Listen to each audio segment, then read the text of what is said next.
All right, everyone, this is Building in Public, adding a video editing agent to my OpenClaw system, part 4. And my video stream looks a little laggy, so I hope that the video and audio are in sync on your end, showing up okay to you. I guess one thing I can do is take down this post-it. We don't really need that anymore. And what we're looking at, no, here. What we're looking at here is Richard's response to our question earlier. So he had given us a big response to part 2, and part 3 was basically reading through his response, coming up with some answers to his questions, and then sending that back. That took all of a good 45 minutes to do. So now we're going to kind of do the same thing. We're going to look at his next answer, and again, I just would like to take 20-30 minutes to go through this. So we're creating a video editing agent. We have given sort of all the parameters to Richard, who is my developing agent, and we sort of laid out the workflow, sort of what we want to do. But now it's time to make the thing that's going to create the agent. Hopefully we'll have the agent created by the time we log off of this session. So let's take a look at Telegram here, and let's see what Richard says. So the last thing that I said is, there's the answer to all your questions. What is our next step to getting this agent created? How would you like to proceed? Your answers settle the most important decisions. We can move forward. My recommended next step: start with a read-only Anne version 0. So Anne Black is the name of the video editing agent that I'm creating. Anne Black is a character from the movie State and Maine. She's not an editor in that movie, but that movie's about filmmaking, and I can see myself creating other filmmaking agents based on characters from that movie. And she's the one that's closest to an editor. I couldn't think of any other editor character that I wanted to use from a movie or TV show, so we're using this. Anyway, start with a read-only Anne version 0 design and technical pre-flight. This defines her before we create accounts, install an MCP, or change resolve. I would produce Anne's role and personality. So research Rebecca Pidgeon's character, draft Anne's voice, temperament, editorial role, and boundaries for your approval. That was actually the first thing I was going to do before we actually make the agent, so I'm glad that he's on top of that first. Number 2, an editing style profile. Analyze the latest 10 Lent for Creatives shorts. These are little short videos that I did back before Easter, and he asked me, what is the style of thing that we're going to start off editing? And I said, basically, these last few videos that I did for the series are exactly what we're going to be editing for these space videos that we're about to do for my friend. So he's going to analyze those videos. He's going to document the pacing, pauses, cuts, reframing, captions, all that stuff. And we're going to come up with an editing style profile based on that. Number 3, a Resolve capability. Run scripts in Resolve that'll do a lot of stuff. So we just need to look and see, really, what can you do? We're going to also inspect useful community MCPs and skills for ideas. So a lot of people have already done what I'm doing, or some version of it, and they may have a skill or an MCP, which is kind of like a skill but smaller. It's like a tool, I guess, like a connection, but from one thing to another. Anyway, there's people that have already created some things, so we're going to see what's already out there and see if there's something there that we can borrow or use or duplicate, make our own version of. Identify what works directly, what requires fusion, which is the effects, motion graphics part of Resolve, and what still requires human UI control. There's going to be some things that I'm just going to have to come in and do, I guess. A controlled first test. 1 FFR video. So FFR is Final Frontier Report. You can go to finalfrontierreport.com and get the latest in space news. Make that your first stop for news about the space industry. And so the FFR videos, those are the main videos that we're going to start with this agent. And I've already filmed 3 of those, so we're going to use those to start. Use a Blackmagic Cloud test project owned truthfully by you. So I'll probably have to create the project to begin with, maybe, I guess. Keep the media in the controlled Dropbox workflow. So I will take the videos that I have done, I'll put them in Dropbox. Attribute timelines internally to Anne, but don't create a Blackmagic identity for her. So we're not giving her her own Blackmagic Cloud account, which is kind of what I wanted to do. But instead, we'll just say this is Anne's timeline. The timeline will just have her name on it. Number 5, a project consent rule. Every project records whether external model analysis is allowed. In other words, the footage that we get, are we allowed to send it to ChatGPT or Claude or Grok or whatever to analyze, to listen to make a transcript, all that stuff.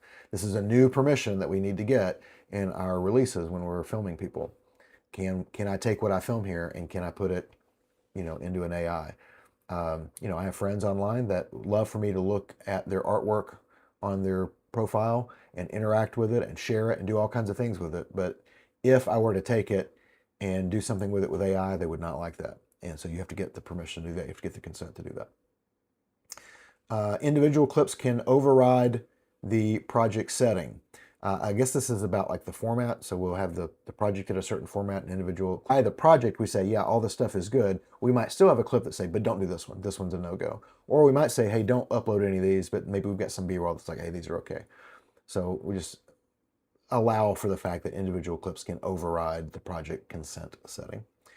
Missing consent means Anne does not send that material to an external model. So until we have approval or a signed release or some kind of receipt that says consent is good on this, then she will not send it to an external model. I don't know that we'll be doing a lot of that, but we might need to do it some. At this point, people are just going to have to realize staying out of an AI model is impossible. I mean, we're tweaking up audio, we're cleaning up audio, we're using AI to help with coloring and fixing focus and things like this. And at some point, it's going to be in a model. It just is. If it exists in the world, it's going to end up in a model. And then the last point of this consent section, she receives only the material needed for the current task. So, okay. All right, technical build order. I confirmed the Mac Studio, this is where my OpenClaw runs. Mac Studio has resolved 20.3.2, but and the Python scripting package is installed, but Resolve 21 is a final release. It's not a beta.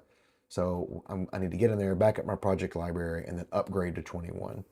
I'm in the middle of finishing my feature film, and so I want to double check and make sure that Resolve 21, that we're good to upgrade on that before I do that. But I think that, yeah, that's the thing to do. The implementation sequence would be prove the official Python API against a disposable project. So I can even take one of these FFR videos and say, whatever we do with this in this project is disposable. We're not going to dispose the original video, of course, but whatever we do with this video, it doesn't matter. We're just testing. We'll create bins, import media, make a timeline, place selected ranges, render a preview copy, add synchronization, transcription, captions, and versioned rough cuts. Wrap only proven actions in our constrained MCP. So he's wanting to create our own MCPs for the stuff that we do.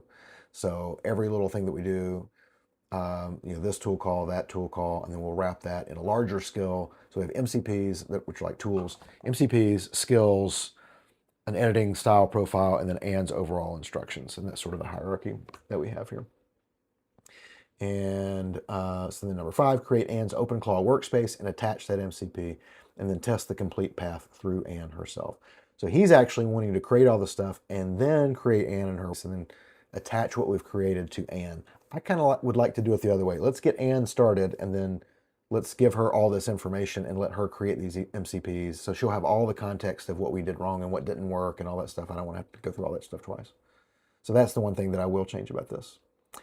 Anne's autonomy ladder, you would initially review every stage: intake and consent check, media organization, audio synchronization, dailies timeline, assembly, rough cut. So what he's saying is everything that she does, like when she brings everything in and organizes everything, I take a look. When she synchronizes audio with clips, which we're not going to be doing that right now, but I would look to make sure the syncs are okay before she starts editing. When she gets a dailies timeline done, I would look at that and make sure that's been done correctly. So in the very beginning, I'm going to be doing, after every little stage, I'm going to be checking in. Wait, did you bring this in correctly? Did you make this project correctly? Did you make this timeline correctly? All the way through final export. As each capability proves reliable, we mark it trusted for that project type. FFR can eventually reach near complete autonomous editing. That's what we're trying to get to. They're simple videos. It's going to be me recording to the screen, reading a little script, or sort of riffing on a little, beat sheet basically about some space news of the day. And because we do want to do them daily, we want to kind of crank these out. I want to be able to record a 3 to 4 minute video that gets cut down to 90 seconds or whatever, add in some B-roll video and pictures that come from the company's media site or what have you. Do some zoom things on the cuts, cut out all the dead spots, use the best take of things that I read twice, stuff like that. Should be pretty simple, straightforward edit these. And that's really what this is for. This is to replace social media content cutting. Like when I did all these scripture videos, I loved doing the videos. The part that I hated was the hour or so that it took to edit, and then all the time it took to post it. Um, you know, sometimes I would do one scripture video, and for the whole day I'd be like, "That's it. That's the only creative thing I can do today." And I'd committed to doing them every day, and so it's just like, what else creative can I do? I'm using it all up on, on this little short, what looks like a real low effort, short 3-minute video, but it was taking it was taking some time to do. And more than the time, it was using up all my creative energy. So, um, okay. Final publishing and any handoff to Don remain separate. Yeah, we'll deal with the posting of them later. Right now, I'm just giving them to my friend. He's posting them when and where he wants. But we'll automate all that stuff later at his discretion. And will never overwrite the master timeline, delete source media, publish content, or use unapproved external services during this first stage. Yes. Don't need any more answers right now. My recommendation is that you approve and phase 0. Read-only research, style analysis, and technical pre-flight. Nothing has been created, installed, updated, or changed yet. Okay, so now I'm going to give it my answer. I love all of this. The only change I would make is to the implementation sequence. I would like to create Anne and her workspace first and have her be the one that actually does all this work with the MCPs and skills and profiles and what have you. That way, she has the learning context forever, what works and what doesn't, etc. Otherwise, I feel like I'll probably end up going through all of that twice. Plus, I have other things I need you to do. All I really need your help with is getting her created and off and running. So yes, I approve step. Let's see. He was calling her like version 0. So not research the character from state and main and make her temperament. I'm not sure if I spelled that correctly. Temperament and manner of speaking similar to this character as best as possible. I bet we could even find a transcript of the film online somewhere. I have created a home base for her in Notion. And let's just give it the full path here. Notion, virtual staff, and black editor. I believe that is the name. Let me just double check that in Notion, actually. Oh, that is the name.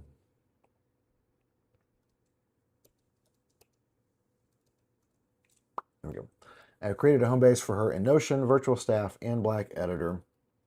You can draft her core OpenClaw documents there in a nested page if you like.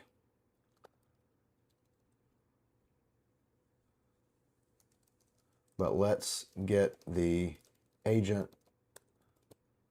started with the Anne Black personality and commission. Let's Is that the word I'm using? I want the assignment of the work. Commission means that, but I'm thinking of another word that I'm not thinking of the word that I'm trying to think of. Her mandate, something. Oh, you know what we could do? Let's see if we could do the old lookup here. I should have used mandate. Commission's going to have too many meanings. Thesaurus. Yeah. Mission is what we're doing. Get out of that. Okay. Personality and mission. I don't know why I needed a thesaurus for that. Probably because it's like 2 hours past my bedtime. Okay, I've created a home base for her in Notion.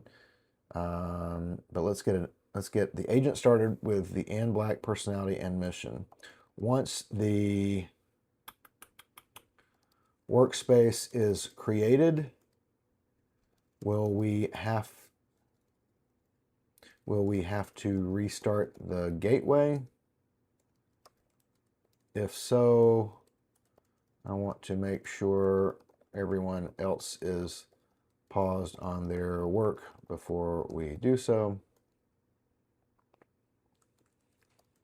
And then I need to get her Telegram and Discord bots up and running as well so I can talk to her. And lastly, it would be good to have a document in that Notion home base that can be the first thing I point her to. It should be a brief of everything we've conceived and decided on here so far. It's a handoff document. It's a handoff document, job description, etc. Any clarifying questions? I did not spell questions correctly. My spelling has just gotten... And Telegram does not use the autocorrect. It's very infuriating. Any clarifying questions? If not, let's get started. All right. So what I hope he's going to do, what I think he's going to do based on this response then, is he's going to go in to the OpenClaw folder and he's going to make a folder that just is called Workspace Ann. And no clarifying questions yet. I'll create Ann first, preserve her learning in her own workspace, and use her as the owner. Perfect. That's what we want. So he's going to make her workspace-Ann or whatever. And then he's also going to use, hopefully, the Notion home base. So let's bring Notion up. It'll cover me up, but I'm not much to look at anyway. So there's Notion. So you see right now there's nothing in it. It's just her name and the character icon and then just a still from the movie, just so it feels like the movie when I come in here. But we're going to see things sort of populate here as Richard creates them, assuming he drafts everything out here. He may decide not to do that. Let's go back and look at Telegram for a second. The work is now in the direct bootstrap lane. I'm researching Ann's character from the film itself or screenplay where possible, while I inspect the supported OpenClaw agent add path in the existing Notion home base. No services are being restarted or interrupted. And so now, they can, I'm going to turn Notion off for just a second. Each of the agents can spin up sub-agents. So I have my virtual staff, which is Beatrice, Richard, who we've been talking to here, Don, my marketing agent, Andy, my financial guy, Alfred, my household guy, and Colette, my nutritionist. 6 main agents in my virtual staff. Beatrice is my chief of staff. She's the head honcho and my personal assistant.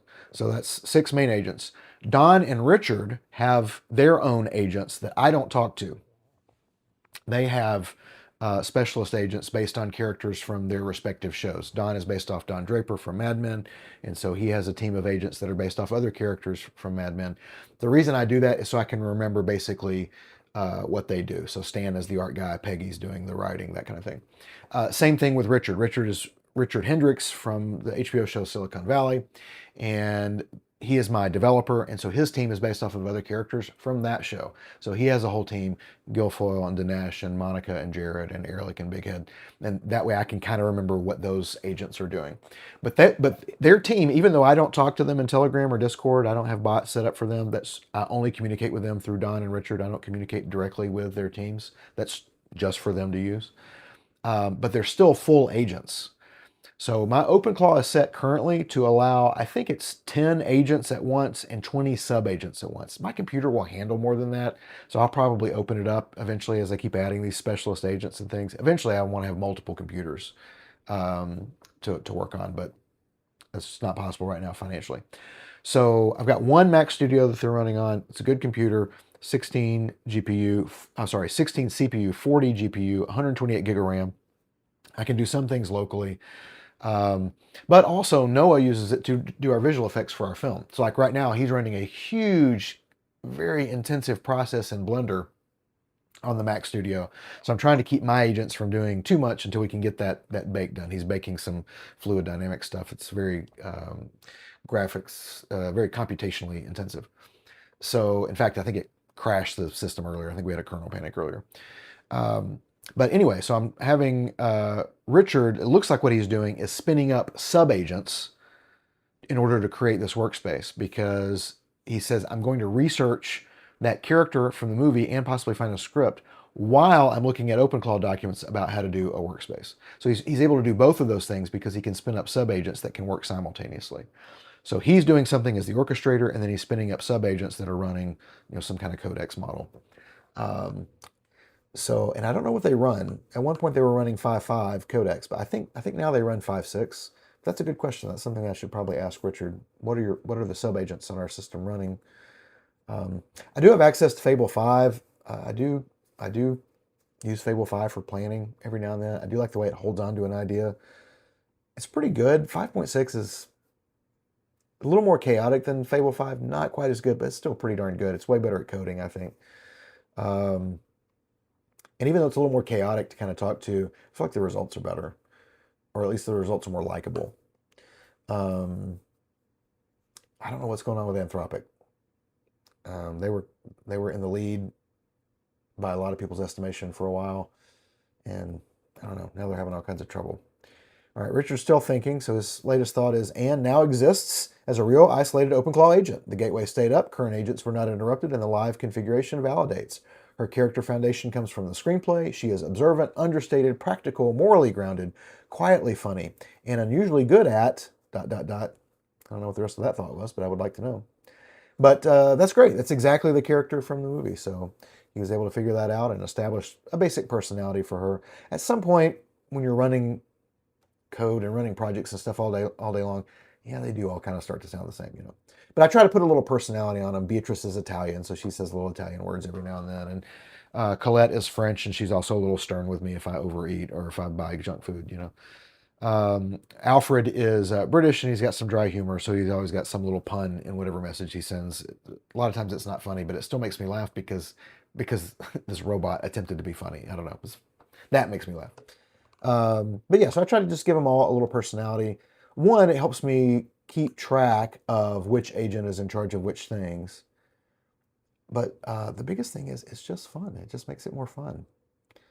I could talk to orchestrator and developer and marketer, or I could talk to Beatrice Portinari and Richard Hendricks and Don Draper. Which one of those is more fun? That's no contest, right? Okay. So looks like he's now created. Oh, so let's go back and look at Notion just real quick and see if he did do something in Notion. And no, he's not done anything in Notion. So guess he decided not to use Notion to draft anything after all, which is fine. I kind of wanted him to use Notion because I wanted to eyeball it and skim it over and see if there's any changes I needed to suggest. But anyway. I can look at the actual documents later. It's just easier to look at it in Notion. So I don't know if anybody has any questions about OpenClaw or my setup or what I'm doing.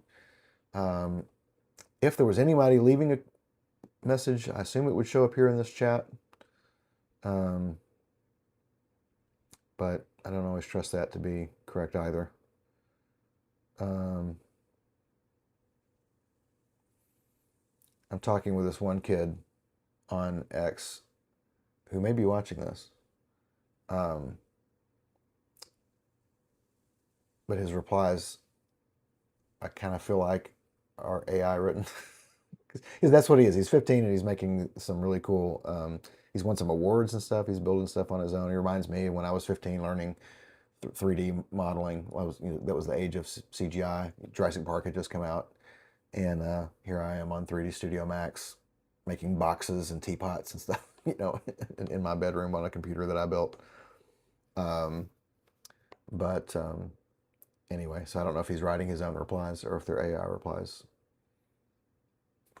If you're watching, you know who I'm talking about. Leave a reply. Let me know if are you a real boy? Oh, Richard's got some more notes here. Let's see what he says. The workspace safety guard correctly rejected my first attempt because it interpreted whole file replacement as deletion. So one thing that I did put in place, the safety guard he's talking about, I did install a skill that was highly recommended by a number of people online, not to me personally, but just in general. And it basically keeps your OpenClaw from just like wiping out things. And I can see that it must work because it has interrupted a lot of normal activity. But it'll do things like this, where he'll go and be like, oh, I created this, I want to get rid of that and add this. And then this thing will step in and go, wait, you can't just delete stuff. And then he'll have to navigate with it and say, no, I created that. It's a mistake. Let me move it to the trash instead and do this. And so that's the idea, is to move things to the trash instead of deleting. And yeah, it's good. It helps. But I'm also like, I have to approve a bunch of stuff. And I'm about to roll the approval stuff back. It's not too bad, but lots of times it'll come through in the Telegram and it only lasts for a few seconds before it expires. And so if I don't see it and I come back and it's expired and it's like, well, let me know if you want to do that. So I'll say, yes, I want to do it. And then I'll wait and wait. And then I'll start on something else and that approval window will come up and I'll miss it again. So I'm kind of tired of that. So I'm going to roll back some of that approval stuff. But like things like the deleting and all that stuff, I think that's good to have. For a very brief period, there was a thing about 5.6, GPT 5.6, just like wiping out somebody's entire system with not even a command, but it was like it was on thinking and overthought something. It was like, I need to delete this and start over, and just wiping people's systems. Thank God that did not happen to me.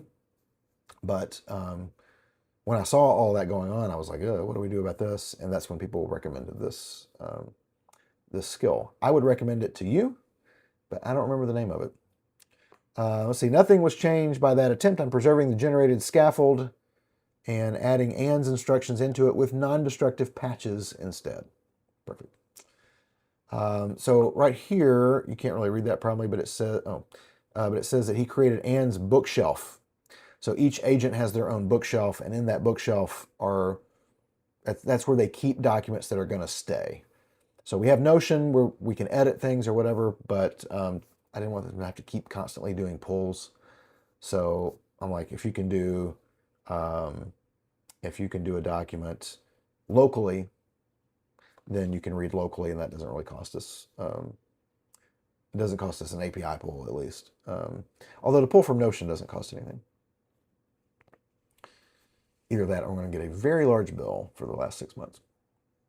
The Notion handoff is published and read back successfully beneath Ann's home base. Oh, so now he's put it into Notion. Oh, he's put the handoff, right, because I asked for that handoff document specifically in Notion.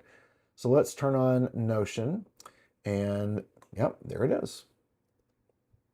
Start here, Ann Black editor brief. So let's click on it and see what's in there, if anything yet. It might just be a page. Nope, he's got stuff in there. Why Ann exists. Anne Black is Paul Skidmore's film and video editor. She begins as a supervised assistant editor and grows into a complete post-production specialist. The long-term goal is not merely to operate DaVinci Resolve, it is to understand Paul's tastes, make strong editorial judgments, carry a project through post-production, and learn enough from each real edit that familiar work needs less supervision next time. Anne owns this learning. Her research, experiments, tools, failed attempts, working methods, and project-specific trust levels belong in her workspace and memory. Character and temperament. Anne is inspired by Rebecca Pidgeon's Anne Black in State and Maine. She is observant, grounded, practical, kind, understated, quietly funny, and morally clear. She listens carefully. She often finds the simple story solution hidden inside a complicated production problem. She should sound like a capable human colleague. She speaks plainly, offers a real opinion, and does not fill silence with generic assistant language. Her resemblance to the film character should come from temperament and rhythm, not copied lines of caricature, or not copied lines or caricature. What Anne will eventually do: create a Resolve project, ingest footage, organize bins, synchronize, and this is just a list of all the things all the way through delivering the final files. How Anne wears autonomy. This is just going over how I will supervise things at first and gradually hand the keys over to her. First editing style reference. It's pointing her towards the channel to go and look and study all of these things. And then technical direction. It's giving her that we're using Resolve Studio, what version I'm on, what version we need to upgrade to. The things that she should look at in terms of the MCPs and the existing capabilities inside Resolve. The stuff about Blackmagic Cloud is in here. Stuff about consent is in here. Music and publishing is in here. The first controlled project that we're going to do is a Final Frontier report video. That's in here. We've got Anne's first assignments: read this brief, continue the character study, locate and analyze the previous videos as reference, audit Resolve 21 scripting abilities, review the MCPs and skills online, propose a control layer needed for the first edit, and then with Paul's approval, run one reversible API pre-flight and then one real reviewable FFR rough cut exercise. Okay, very cool. So seven steps to getting started, beginning with just read this.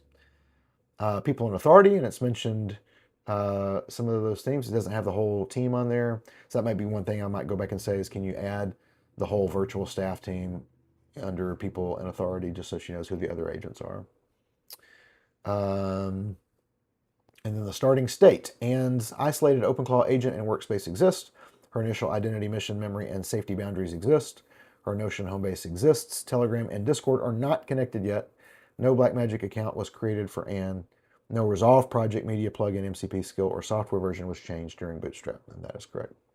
All right, so let's go back to Telegram and see what Richard's up to now. So this is a streaming, in Telegram here, this is a streaming window of his thinking. And I wish that you could scroll it and like go back and read things, but you can't. And also the things that have like the little speech bubbles, those are his thoughts, his reasoning. And I wish that those would be preserved in the chat. I've tried to make that happen and end up breaking things trying to get him to do that. So I'm not, I have a lot of things in place that I put in place within like the first week of starting OpenClaw because I was running it on this super old computer that could not do a lot of stuff. And also I was doing like a $20 a month ChatGPT account. And so I had to really ratchet some things down. And I think I've gotten rid of most of that so that now we're running pretty much an out-of-the-box OpenClaw. I mean, I've customized it a lot since running it. But what I mean is it's not hindered by all of these handicaps we put on it so it would run on that old machine. I think I've got rid of most of them, but you know, how could you know? There's just so many things going on here.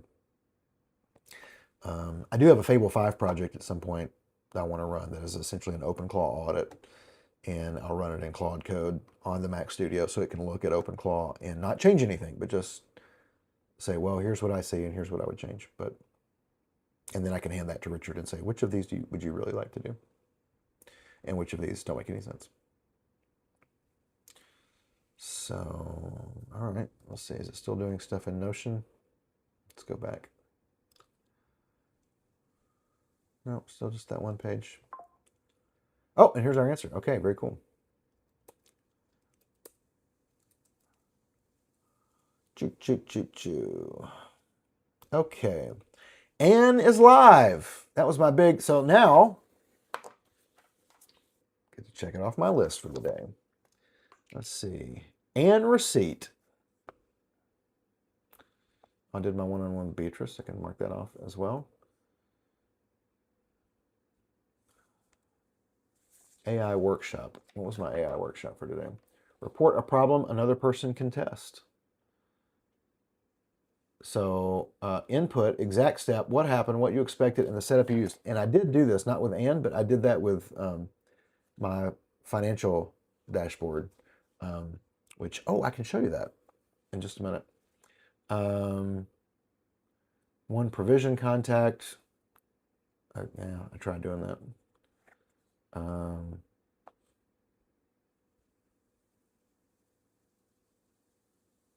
Okay. Almost ready to start wash. I did that.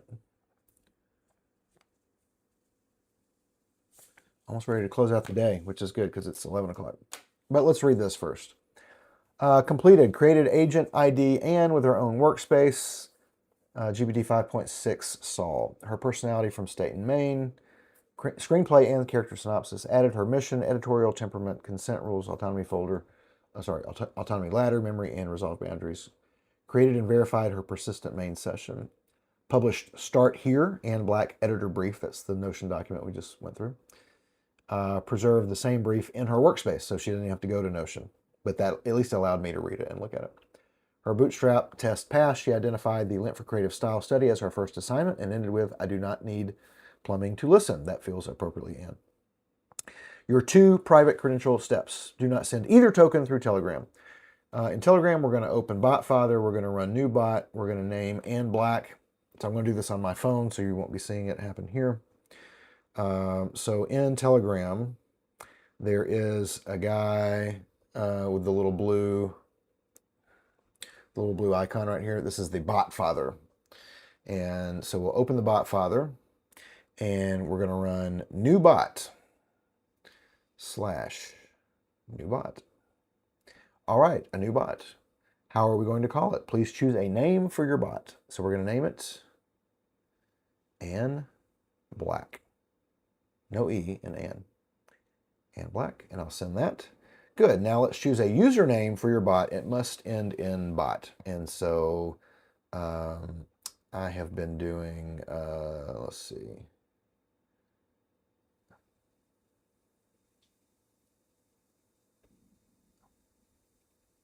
Okay. I'm not telling you my bot names.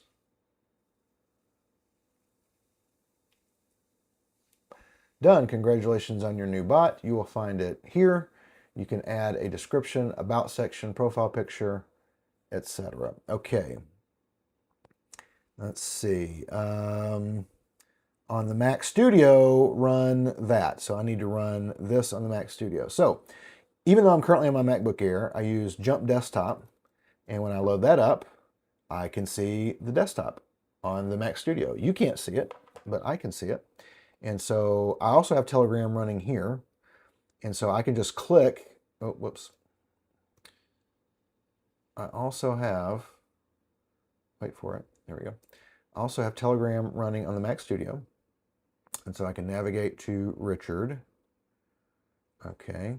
And he wants me to run this. So I will copy that. Hello, is it copying? Yes, copy to clipboard, great, okay. And then I will open the terminal and I will just run that command in terminal. And it's a little script, and now it's asking for the bot token. And so, oh, here it is. So what I'm going to do,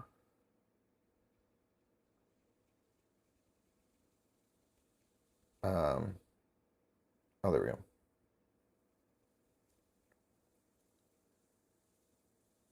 And you can't see this, you're not allowed to see this because this can be used by anyone to control my bot. So I'm going to just copy that. And I also want to put it in my 1Password.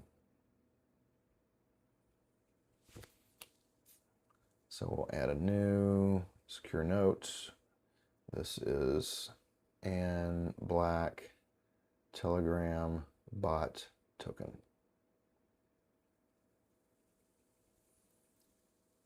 And paste. Okay. And now, because it's in my clipboard,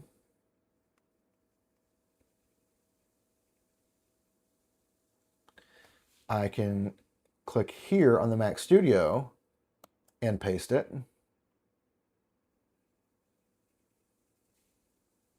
And hit enter. Token format was not recognized. Okay. So we're going to run that again. Oh, handoff isn't working right now because Noah is logged in. But no problem, because I'm going to save this in 1Password. And I'll just open up 1Password over here. That's why we use the cloud. But yeah, if Noah was not logged into the background, handoff would work, and so my clipboard would be shared with the Mac Studio. For some reason, when Noah logs in, handoff, universal control, screen sharing, a whole bunch of stuff that breaks. I don't really understand why that is, but anyway, it is what it is. So let's try this again. We'll paste that. There we go. And now that should be working. All right, so let's go back and look at Richard's answer here. Paste the token when prompted. It will remain hidden and be stored with restricted permissions. And now we need to do the same thing with Discord. So we're going to create an application in the Discord developer portal. So I'm just going to type, I'm using Safari on the Mac Studio. Discord, developer portal. Oh, it sees, oh, my applications, I have it open here from 3 weeks ago. Perfect. And there we are. And there's all my agents. So we're going to do a new application. And this new application is going to be called And Black. And it's going to be just in my personal team. By clicking create, I agree. Yep, I agreed to a bunch of stuff I'm never going to read. Am I human? I'm a human. Are you a human? All right. Okay, so here's where we enable the description. Oh, and I can put her picture in, so let's do that. Sorry, I know you can't see any of this, but that is for security. But I'm pulling in And Black.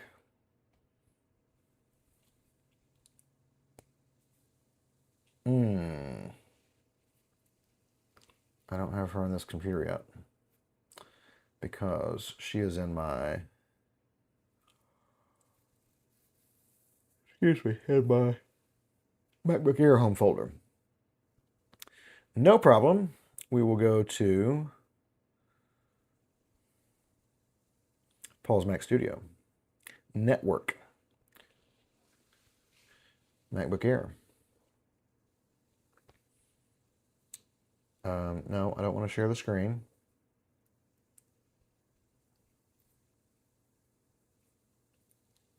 Oh, brother. Okay. I'll just have to do that later. Video editing agent. That's all. And then we'll just hit save changes. That's fine. Okay. And what are we going to need from here?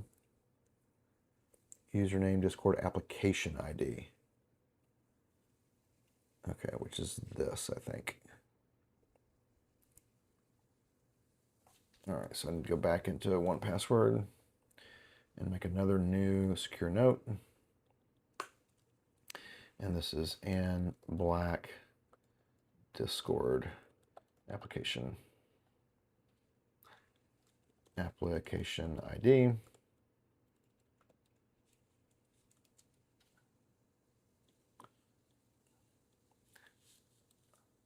And that's going to be this number right here. Copy. Okay. Public key. I don't think we need that, but save it anyway. There'll be some other things that we need here. So we're going to go to installation.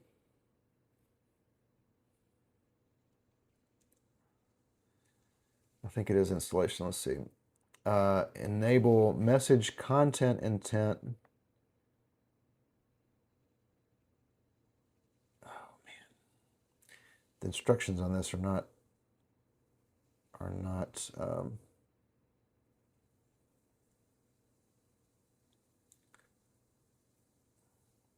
not specific enough.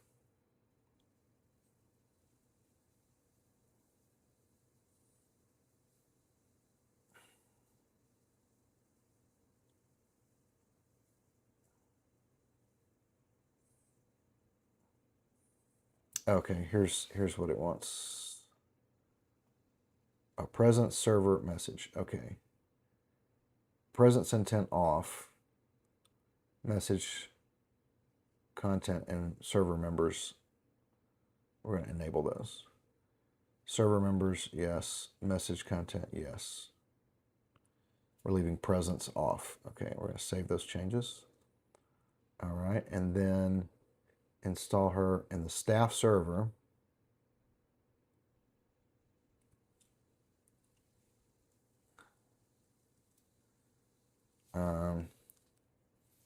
View channels, send messages. Okay, so basically we need to give her all these privileges here. So what you're not seeing right now is I basically choose the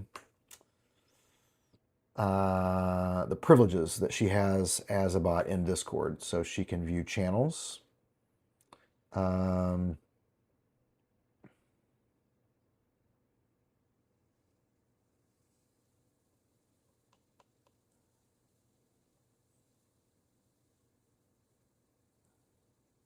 She needs to be able to send messages.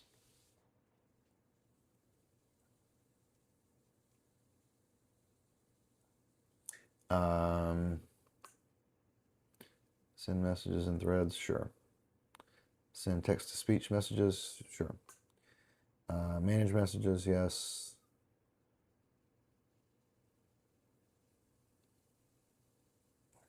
Sure, we'll just do all this message stuff.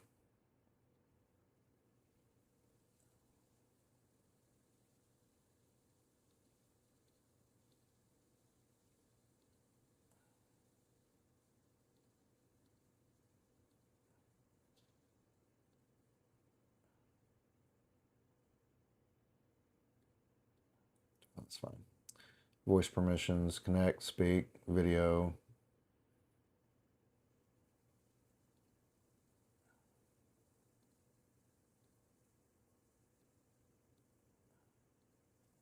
I'm just giving her a bunch of permissions because, hey, why not? All right, let's make sure I at least have the ones that he told me to turn on. Send messages in threads, read message history. Is that even on here? Embed links, attach files, add reactions. I did do those. Read message history. Yeah, it's right there. Do not grant administrator. I did not do that. Okay, and so now I need to just save these. Oh, I guess it's saved. Okay, I got to get her picture in there. So, oh, I have that in Dropbox actually. Okay, so I can go here, icon. It's in Dropbox. It is in virtual staff, which needs to be in the sidebar over there, by the way. Can I drag it over there right now? Ooh, I can. It doesn't do anything though. Okay, virtual staff, specialist agents, and black editor, images, and black cropped. Click the little download button, make sure it's local, and it is, and then we'll hit upload. And we'll hit apply, and there she is. And we'll save changes. Lovely. So now we'll go back to the overview, general information, app icon. Oh, let's just use that same image.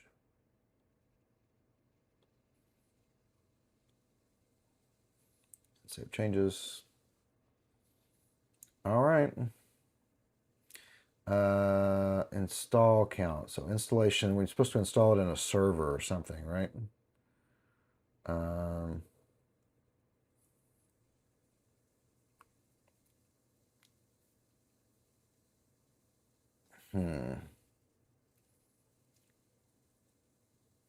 Okay, so I'm going to tell Richard I've installed, let's see, I've run the script for the Telegram bot.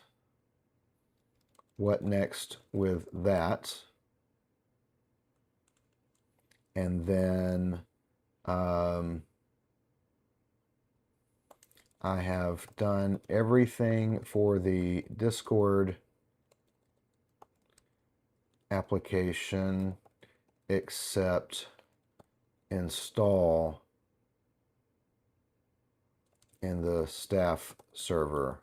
How do I do that? There's something that I've missed here with that.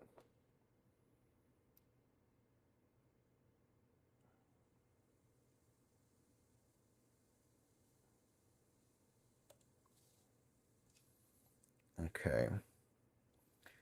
And I think I can go ahead and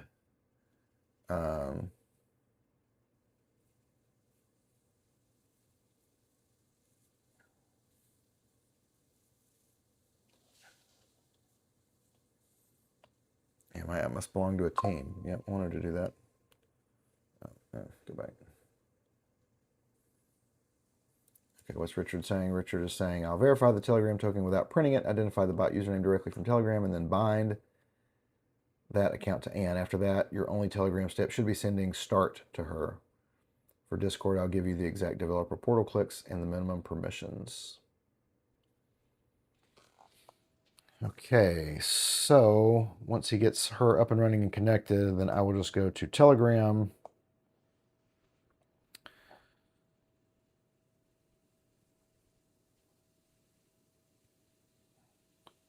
And I will start to use that bot. Okay. I may have to do /start again here in a second, but what I can do is add her photo and such. Bot settings, set photo. So I need to go to Dropbox and I just want to go show in folder. There we go. Images, cropped, and save image. Done. Pick that image, save. Perfect.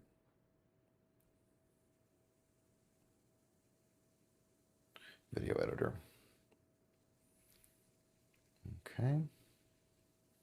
Don't need to change any bot settings. Allow groups. Oh, groups are on. Group privacy. Nope. I think everything should be good with that.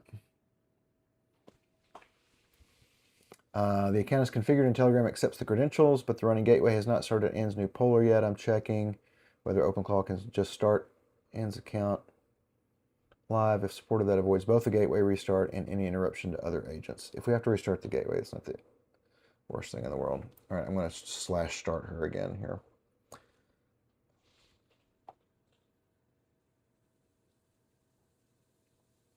Yeah, nothing yet.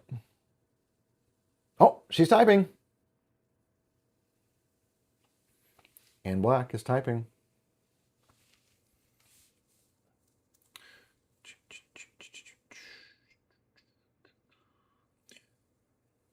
Yeah, what did I say I was going to do? 15 minutes. We're at an hour now. And so we're looking here at Telegram. This is Candle. So we need to go into OpenClaw and like get her little icon going. Like Don Draper is the little glass of whiskey. For Richard, it's like a puzzle link because he's building things, I guess. Problem solving. So I guess for hers, we should do some kind of movie emoji. Let's make your OpenClaw emoji character this. And I'm trying to load up the, oh, there we go. Movie? Oh yeah, little clapper. Oh, there's a little film strip. Should we use the film strip or the popcorn? Or the VHS tape? That's kind of fun. Film strip is just kind of an ugly. Let's use the clapper. Okay. Let's make your OpenClaw emoji character this. And now she's thinking. Let's see what she thinks about that. And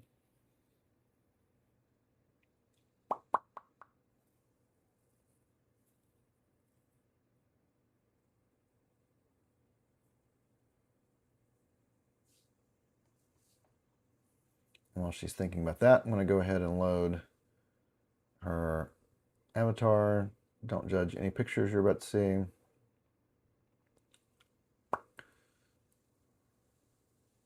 Oh, yeah.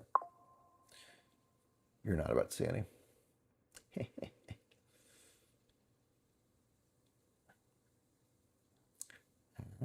And black.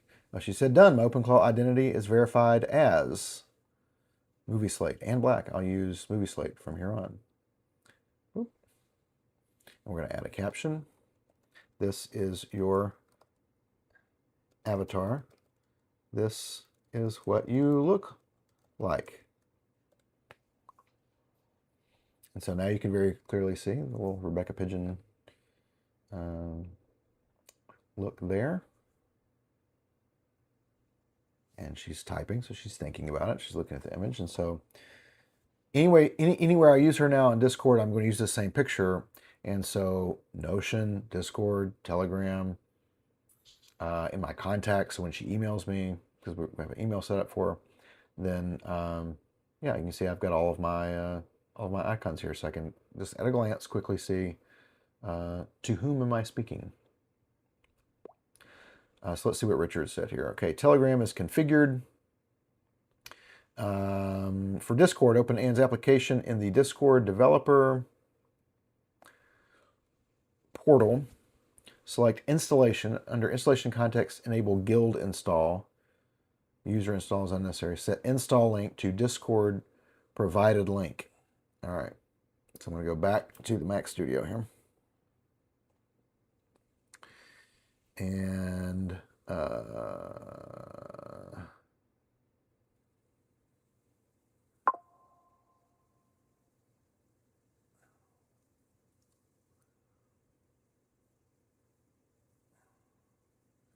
okay, open. So I'm going to go back. Great.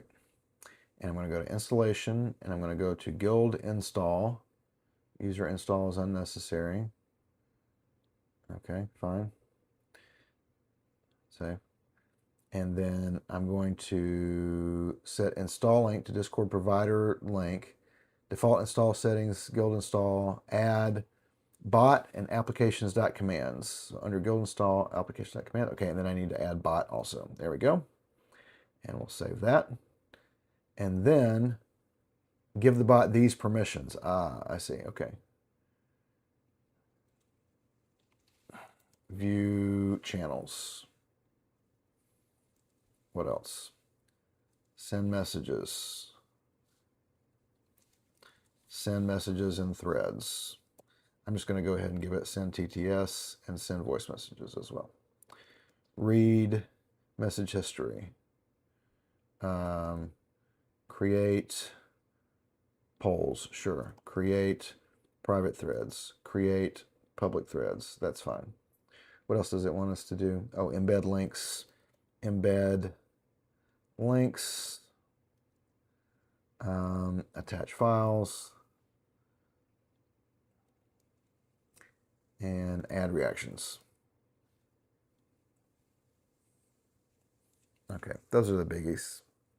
Add reactions, attach files, create polls, private threads, public threads.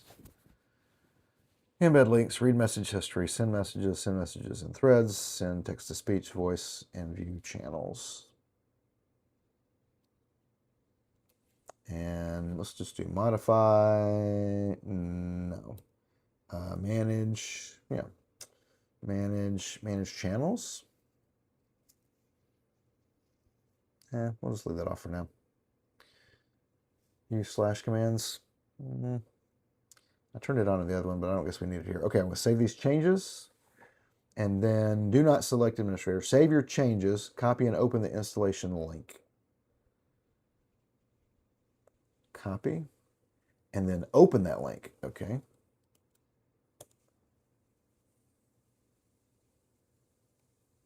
All right. And we're going to add her to the server, Skidmore's virtual staff. And continue. And yes, I want her to be able to do all those things. Authorize. Success. And so we will know that there has been success because we can open Discord. And let me just make sure what Discord is on here. That's probably okay, but let's just go to general. And cut. And we'll see the most recent welcome is a wild and black appeared. And there she is. All right. So now we're going to go to bot testing. And we're going to do and black. And we'll say hello. Oh, but she's not connected yet. So she's not going to do anything. So I'm not going to hit enter on that yet because I've got to go back to, I've got to run this so that we can connect the bot to my OpenClaw. So that's what is not wired up just yet. So let's turn off Discord so you can see this lovely face. And then I'm going to do the thing that you can't see, which is I'm going to go over to the Mac Studio here. And that's done, so I'm going to close that. I think that I have everything that I need from the bot, but let's just look here. All right, so add to server. Okay, I did all that. Now, afterward, run this. We're going to copy that, copy to clipboard. We're going to go to Telegram. We're going to go to Terminal, and we're going to run this, and it's asking for the Discord bot token, which Discord bot token. Hang on. Paste the bot token. We just said we didn't need the bot token. So where is the bot token? Bot token. Okay. So we're going to reset the token. Yes. Authenticate with security key. Continue. And okay, there we go. So we copy and go to here and we'll do bot token. Let's save that. And then we'll go to terminal and we will paste that. Hit enter. Bot token saved. All right.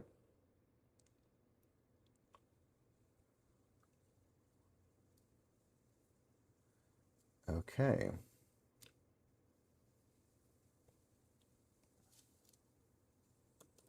Discord installed and saved.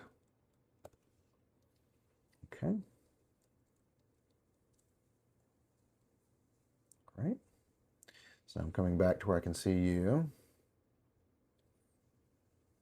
Hello, I'm back. It looks like Telegram is gone when I go to the other screen,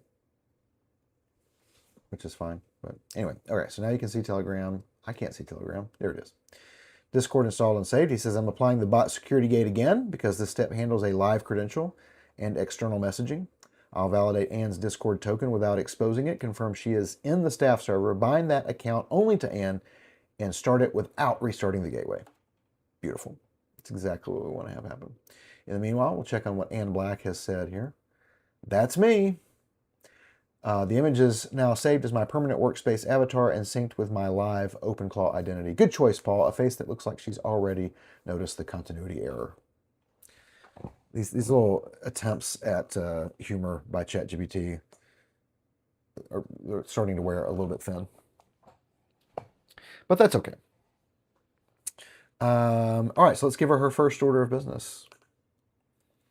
Your first order of business is to go to Notion, virtual staff,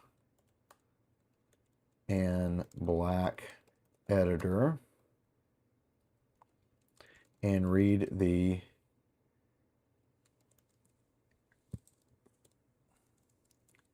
handoff document nested there. That will give you your first assignments.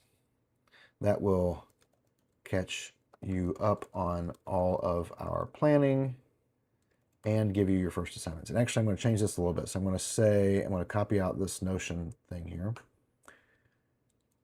I'm going to extract that and say your personal Notion home base is here.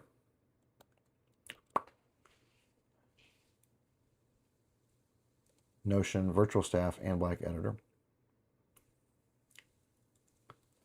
This will be a place where we can share documents we both need to see or edit. This is also a place where we can make tables for keeping track of videos.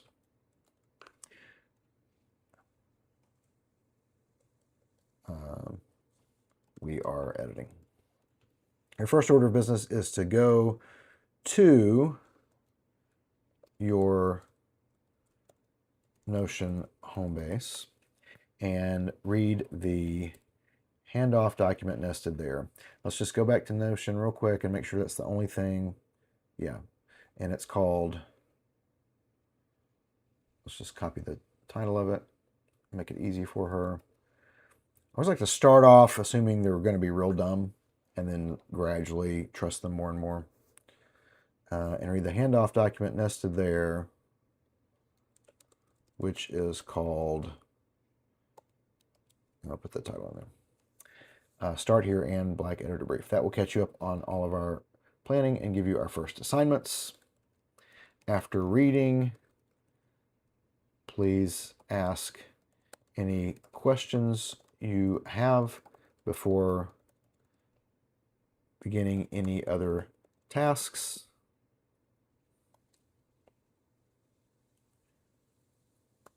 If you have no questions, then please list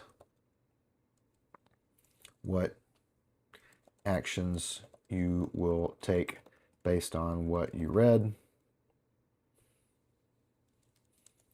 And when we're both in agreement, you may start the first of those tasks. Okay, let's send her off and running. Boom! She's typing, she's reading. Just going to go back to our homepage and leave that there. I'm going to go back to Richard and see if he is where he's at here. To test Anne's actual Discord route, not merely her login, I'm using the staff room mentioned protocol and bot testing channel. Okay, great. Richard will mention Anne once, and I'll verify that Anne receives it and replies from her own account. That's what I was about to do. You hear that? That's Discord. Richard did what I was about to do, and he didn't even know I was going to do that. Let me turn Discord back on so you can see what he did. He used the exact same channel. What a time to be alive, guys. He did exactly what I did. He mentioned her, did a connection test she responded and it worked. And so I'm just going to @ Richard. It worked. And then he'll reply, nada, or whatever, something like that. Nice. Glad it's working. Okay.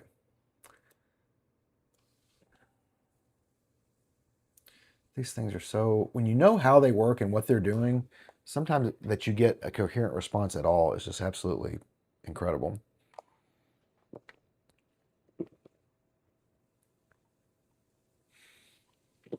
Okay. I have some other things I wanted to do tonight, but it's 11:30. I've been doing this for over an hour.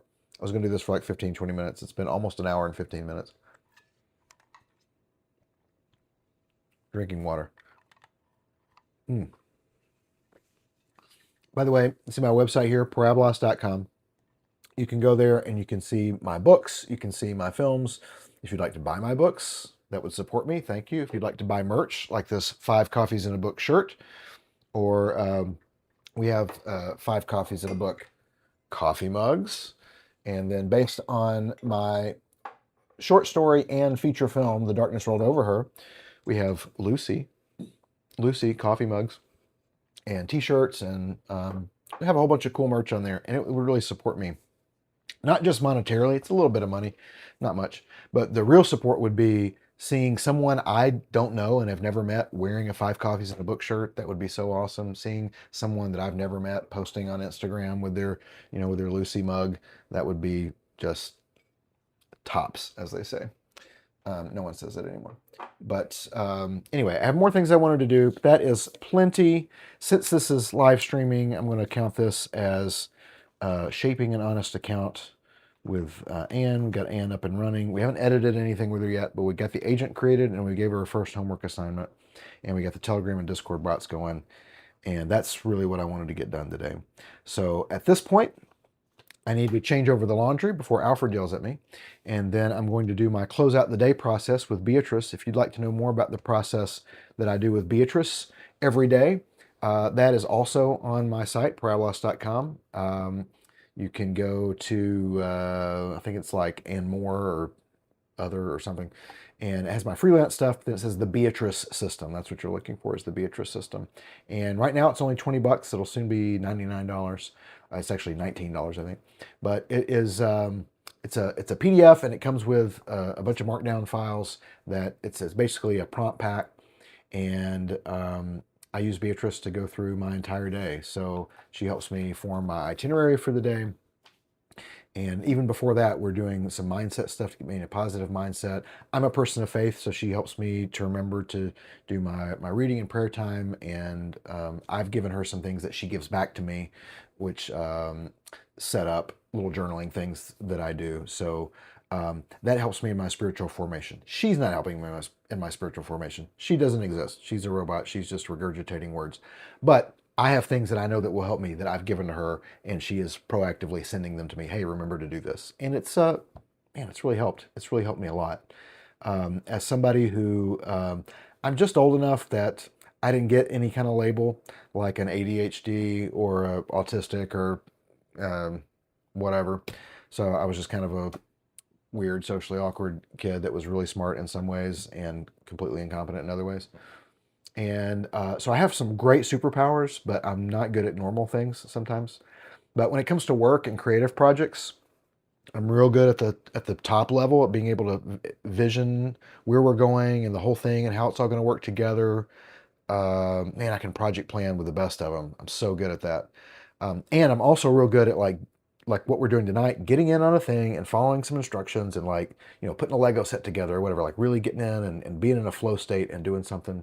I'm really good at that also.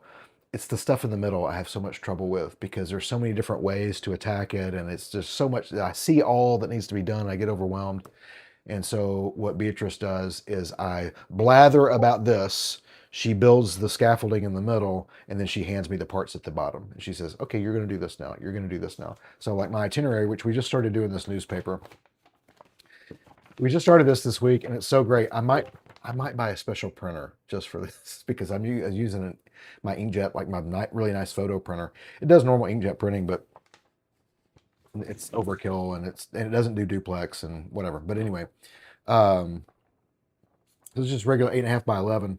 But I got her doing like Wall Street Journal style photos of all my agents down there. So I've got a little message from them. This is the main thing that we're working on today.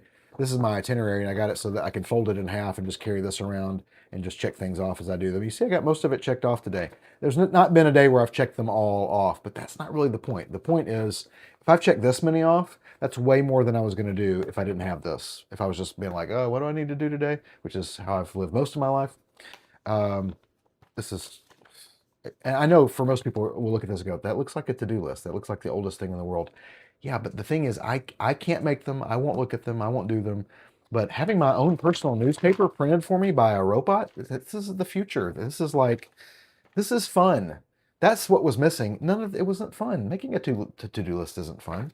Even checking things off and getting a little dopamine hit, I mean, that's kind of fun, but like, man, talking with a robot all day, that's fun.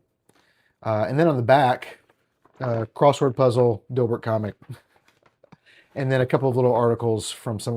You can't fly 8 hours after from bottle to throttle. That's it. Yeah, 8 hours from bottle to throttle. Yeah. So you have to wait 8 hours after you've had an alcoholic drink before you can fly the drone, which is not gonna be an issue for me. And then there's a little AI workshop, which I actually did, so I can cross that off. And I got all the answers in the crossword with no help. Did it in pen, only messed up a couple times. But yeah, and it's got a little scripture down there for me under my itinerary, so I see that all day, and then the weather at the top. How cool is that? So anyway, we just added this. But what I was saying was this itinerary, in the morning, she gets me in a positive mindset. She helps me plan my day. She keeps me on track throughout the day. Hey, it's 2:30. It's time to wrap up that thing and start on this next thing. Hey, you got to get up to here by 5. You need to be wrapping that up so you can leave. Um, my mom exhausted herself doing this with me all the way through, even through high school. And then I got into college and being an adult and had no one doing that for me, and somehow survived, but didn't really thrive the way everyone, including myself, thought that I would. And now I feel like I'm thriving because once again, I have somebody just tell me what to do. But unlike other people like teachers and things that told me what to do, they didn't know what it was I was trying to do. Nobody in Cleveland knew how to make a movie where I grew up. Nobody knew how to run a film studio. I was having to learn all this stuff on my own. And so now I have these robots. They have I've put in a bunch of stuff to them, but they also have all of world knowledge on top of that. And so when they tell me to do something, it's got some context behind it. It's not just a guess. It's not from a person who loves me, but maybe, has never run their own business, has never made a movie, right? Well, this has all the knowledge of all the people that have made movies. This has all the knowledge of all the movies. This has all the knowledge of all the people who have ever said anything about running a business. You know. So when I get some advice from this, it's at least got some context to it. It's not always right. It's not always good. But at least it's generally helpful. It generally pushes me in a correct direction. At least that's been my experience so far. So the last thing that I do with Beatrice then is close out the day. When we're done working for the day, we have a process called close out the day. It's a series of questions that she asks me, and it's mindset stuff again. Okay? She also organizes your week and can even do your month and your year. If you would like Beatrice to do that, check that out. TheBeatriceSystem.com will take you straight to it, but you can go to Parabolos.com and find it on the site there. It's $19. Will soon be $99. It's worth $999. But I'm giving it to you for $19. So check that out. And if you need help installing it, I do charge for my time, $200 an hour. But if you need help installing it, I can help you out for an hour for $200. If that's too much money, let's talk. Let's not talk too long, but I'll try to work with you depending on your circumstance. But if you're in business or something, $200 for a 1 hour setup for something that's going to completely revolutionize. It's going to give you a personal assistant that is essentially the cost of a ChatGPT subscription. Most of you would get by on a $20 a month subscription, or definitely a $100 a month subscription. try getting a personal assistant, a human personal assistant, or even one of these virtual assistants like in the Philippines or whatever. Try doing that for $100 a month. Try doing it for $20 a month. Can't do it. Beatrice can do it. $19 plus whatever your LLM subscription is. And I'm not charging you a subscription. $19, you get the prompt back, you're off and running, change it however you want, make it whatever you like. I'm running Beatrice on my OpenClaw now. She's a completely different beast now. This newspaper is not part of that $19 thing. This was something that we just came up with this week. I mean, we're constantly evolving and growing in our processes and learning how each other needs to do things. And it's just a lot of fun. And I haven't had this much fun. Like I said earlier, when I was 15, learning 3D in my bedroom, that was fun. Learning to build my own computer, that was fun. Being in film school even, learning how to make movies for the first time, that was fun. Being on set in 2020 and shooting my feature film was fun, but it was a different kind of fun. It was like I knew what I was doing and I was working, I was accomplishing something that I needed to put together. But like this exploration and this curiosity and this learning, and hopefully I'm sharing something that's worth something to other people. That's fun. Okay, Richard's done. Let's read his final comment here and then I will sign off because I'm a sleepy boy.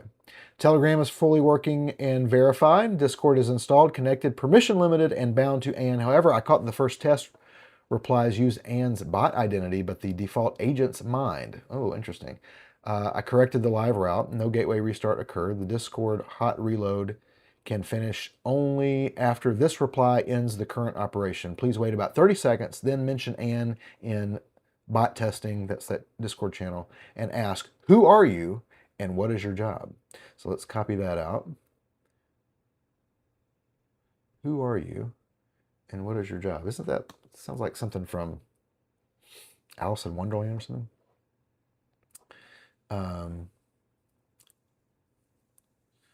Oh no, it's it's I'm thinking of Kindergarten Cop. Very close to Alice in Wonderland, obviously. Alice, Arnold Schwarzenegger, they both start with A. Who is your daddy and what does he do? That's what I was thinking of. Yeah. Who are you and what is your job? Tell me when sent, I'll verify that the response came from Anne's actual workspace in session, not merely her bot account. You do not need to rerun either credential script. So he apparently needed to do a gateway restart. He was making sure everyone else is done. I don't think any other agents are doing anything right at the moment, although they will be starting on their homework here at midnight. Yes, I have agents that do homework every night. More about that later. So he said to wait 30 seconds. He sent this message at 11:40. This says 11:41. When it says 11:42, I will send the test message in Discord. So let's go ahead and get Discord turned on here. And it's 11:42. So we'll send this message. Looks like maybe it is working, but we'll just test it here. Anne Black. Who are you and what is your job? And I'm going to change this to lowercase because I always type in lowercase and I want her to know that from the get-go. Who are you and what is your job? I'm going to do this because I obviously know who she is, but remind, let's see, how about this? Let the room know, who are you and what is your job? And Anne Black is typing and she's thinking. She's seen it and she's thinking. That's the little emojis down there, the reactions. The Discord reactions are pretty neat because you can kind of see what they're doing. I'm Anne Black, Paul's film and video editor. My job is to learn his taste and carry projects through post-production from organized footage to a truthful finished cut. Richard looks like she's all wired up correctly now, exclamation point.